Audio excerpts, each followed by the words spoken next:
Thank you very much, Your Excellency. And let me start by also joining my brother Peter Munya and the leadership of Meru and this region, and thanking them for welcoming us here. We were here earlier and you welcomed us back.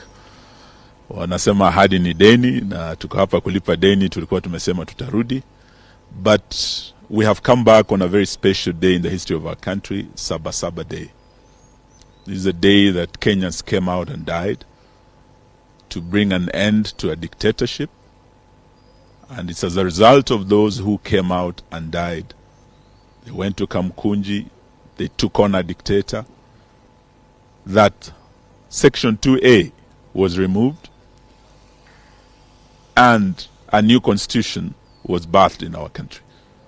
Today, we say to those who lost their lives last year, during the Maandamano, 75 of them, we say to the 41 Gen Zs who lost their lives, and they're all very young, from Rex, who was 29, that we buried in Machakos the other day, to Kennedy Onyango, who was only 12 years, and who took almost 8 bullets. And this system keeps changing the story. But Kenyans saw a little boy of 12 years whose body was riddled with bullets and who died at the hands of our police. We are here to commemorate these deaths, but also to salute the freedom fighters. These young Gen Zs, 41 of them, are heroes just like the freedom fighters of our first liberation who got the colonial government out of place. Freedom fighters of the second liberation who went on Saba Day and got the Nyayo system out, and who said Moi must go, and Moi went. Today we hear these young heroes saying Ruto must go, and Ruto will go. We have no doubt about that. It's a matter of time. We know he's trying to panel beat his government, to put some very cosmetic changes, to form task forces. We must thank the Law Society of Kenya for rejecting to be lured into a system of cleansing an already failed regime. Let us listen to the voices of the millions of Kenyans who are saying Ruto must go and ensure Ruto goes. As Azimio, we want to assure them that we stand with them. Their cause is our cause. We have listened to our parliamentarians speak and even followed debate in our Senate.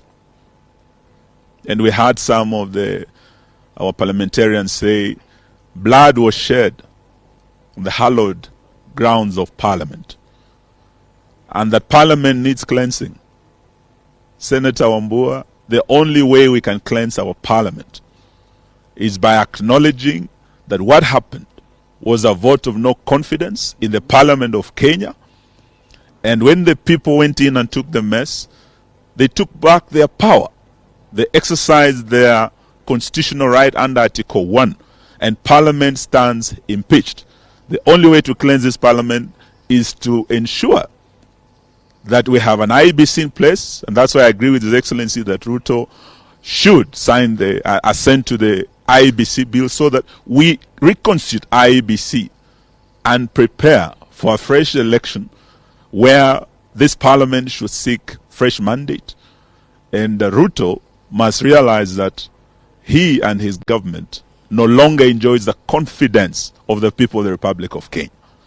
So on this Saba Day, we want to urge our agencies and all those who believe in this cause that the mission is not done until Zakayo ashuke. Sitaki niseme kuliko hapo, lakini pia niseme pongezi kwa majenzi. We've had an absentee president who has been flying all over the world, but the Gen Zs have actually grounded him for the first time. We have a flying president who has become a resident for the last 3 weeks. It had never happened, thanks to the Gen Zs.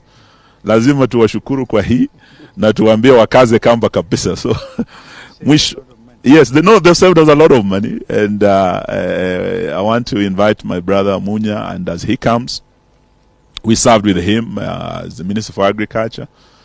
We have had the fertilizer scandal. Parliament impeached the minister, but he's still protected, and corruption continues unabated. We have heard of the fertilizer that disappeared on the high seas.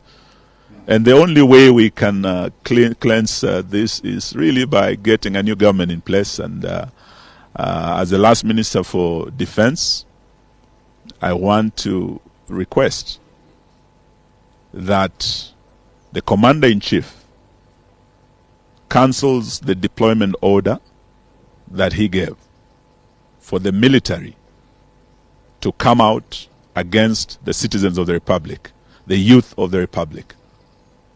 We cannot say we are a democracy and we have deployed our military against our youth. That deployment order hangs over the heads of Kenyans like the sword of Damocles. We cannot deploy our military against our citizens indefinitely. And having served with the late General Francis Ogola, God rest his soul in peace, we haven't yet been told what killed him. We know that if he was here, he would have given different advice that we cannot deploy our military indefinitely, and that deployment should be cancelled. Our military men should go back to the barracks and let the politicians do the politics. Thank you, and God bless you. Thank you.